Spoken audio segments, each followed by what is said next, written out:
Hello, my kindergarten friends. Welcome to our very first art class together on YouTube. I'm super excited to be making art with you again, even though I can't be with you in the classroom. Hopefully you will enjoy this lesson, and I can't wait to see what you make. So before we start, I want to talk really quickly about colors. We talked a lot all throughout the year with our time together in the beginning of the year about colors. It's kind of all we talk about in art class, right? We talk about it an awful lot. So I wanted to show you the color wheel in case you forgot what this looks like. So the color wheel has all of the colors of the rainbow, and they go in a circle. It starts with the first color of the rainbow, which is red. It goes to orange, yellow, green, blue, and then purple. Hopefully you haven't forgotten those things. So the color paper that I have for today, we're actually going to be making animals. And you're going to choose the color paper that you would like to use. So I have all of the colors of the rainbow here. Red, orange, yellow, green, blue, and purple. Now something really special about the color wheel is that there are colors that are called complementary colors. Can you say that? Complementary colors. So complementary colors are farthest apart from each other on the color wheel, but they look really nice together. So for example, we will go to the color red. The color that's the farthest from it on the color wheel is green. If we look at purple, the color that's the farthest from it is yellow. And if we look at blue, the color that's the farthest from it on the color wheel is orange. So, green is one of my favorite colors, and purple is another one of my favorite colors. I think for this project, I'm going to use the color purple. So if I go back to the color wheel, which color is farthest from purple on the color wheel? Can you see? We look at the color purple, all the way across the color wheel is the color yellow. So I'm also going to grab the color yellow. Now let's talk about what we're going to do with these colors. Now that I've chosen my two colors that I'd like to use for the project, I'm going to put my background piece aside. So you can choose which one you want to be your background and which one you would like to be your animal. I'm just going to put my yellow piece aside, and I'm going to cut my purple piece into rectangles. So I'm going to cut my purple piece in half, and then I'm going to take half of that and cut that in half again. I'll put this piece aside for another project, and I'm going to cut this one more time. And I'll save half of that too for another project. So I've got one small rectangle, and I have one big rectangle. Now this big rectangle I'm going to use to make the shape of the body of my elephant. So I'm going to use my oil pastels that I have up here, and I'm going to choose a nice dark purple color to match the color of my paper. So if you're using blue paper, you would use a blue pastel. Orange paper, you would use an orange pastel, and so on. Now the body of my elephant is just going to be a curved line. So I want to fill up as much of this bigger paper as I can, and I'm going to do a nice big curved line all the way from one side to the other. Elephants are pretty big.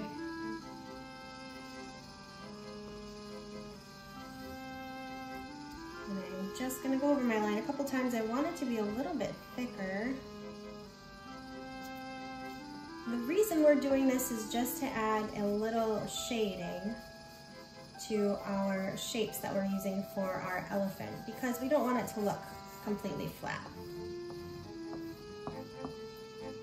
And an elephant has 4 legs. So I'm going to do one line, do another line here. Looks kind of silly right now. One line here. And one line here.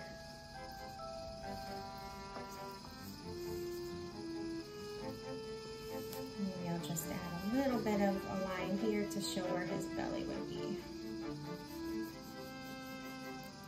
I'm just gonna use my finger and I'm going to blend that so that it smudges and it creates kind of like a shadow on my elephant's legs and his belly. And then curve all the way up on one side of the leg. This will be his back. And then the other side of his leg. So now we have the body of our elephant. And now I'm going to do the same thing, add a little bit of shading to the head of the elephant. So I'm going to go along the bottom, curve up to the back of the head of the elephant. Just color this in a little bit. You can use crayon or you could use chalk if you want to. Chalk will definitely smudge easier than this pastel is. These are oil pastels. So now I have the head of my elephant and the body of my elephant. Now that these are all set and we've added our shading, I'm going to take my scissors and I'm going to cut out the body of my elephant.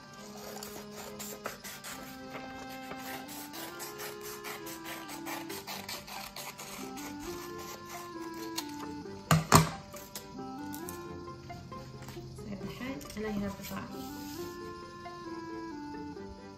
Okay, now that the head and the body of our elephant are cut out, I have my background piece of paper, which I chose for my yellow, and I'm going to take my glue stick and glue those pieces down. So, flip my paper over, the body of my elephant, and putting glue all along the back.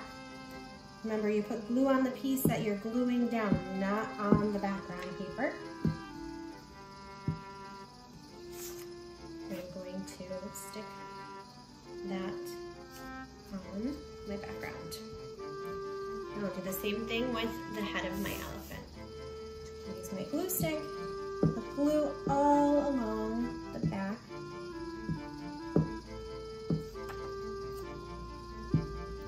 And I will stick my elephant head right about here.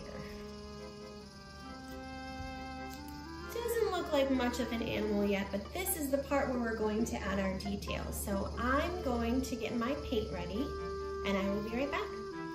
All right, my friends, so now that I have my paint ready, I have my Pete the paintbrush, a nice small one.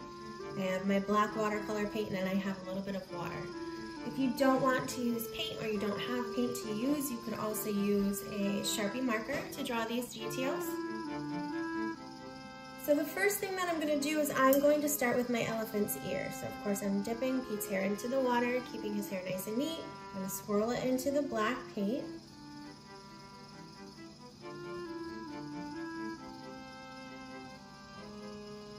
And I'm going to do what's kind of like a backwards C shape. My pieces are kind of sticking up a little bit, but that's okay. So I'm going to make my elephant's ear. Come up, and down, and around, do a little bit more paint. Make a backwards letter C. And I'm just going to add some little lines to add some details to his ear.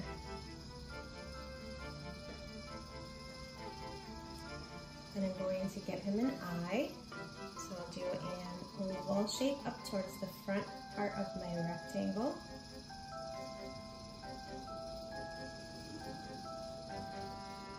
And the most important part of an elephant is his trunk, his super long trunk.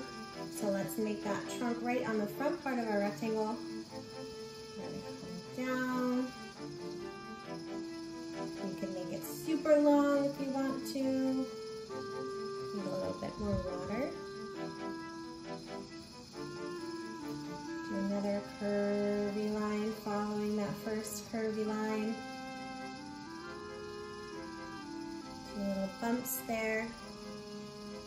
And I'm going to add some lines for the detail on his trunk.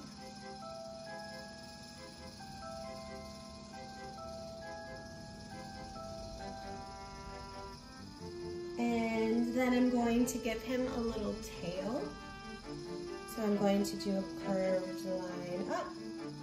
Looks like a little triangle right on his back there.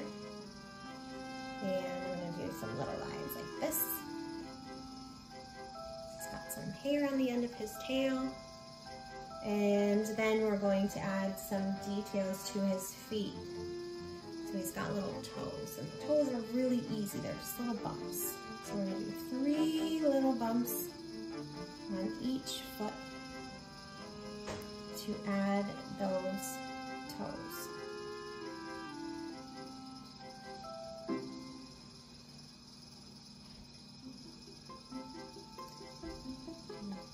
One more.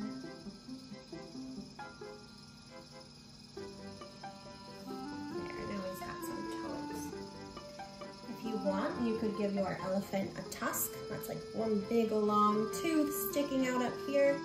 I don't want to add that detail, so I'm not going to, but you definitely can.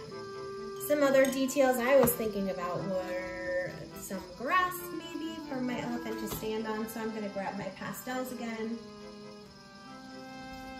Just add some grass along the bottom to make my background a little bit more interesting. I think I'm going to skip it on his feet, but maybe where his belly's almost touching the ground, because that's a big elephant. Right behind him here. And maybe I'm going to add some clouds in the sky using my white pastel or white crayon. I'm just doing little like curly lines to make my cloud. You see that? Maybe one over here.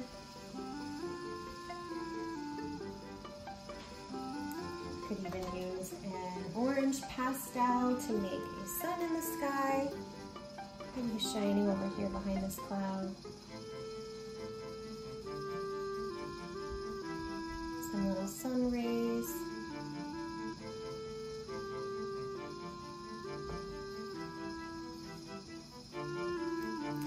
What do you think? I think we've got a pretty cute little elephant here. Can't wait to see what colors you choose. You could even cut out different shapes and make different kinds of animals. It's totally up to you. This is just to give you an idea. So I hope you like this project, and I can't wait to do the next one with you soon.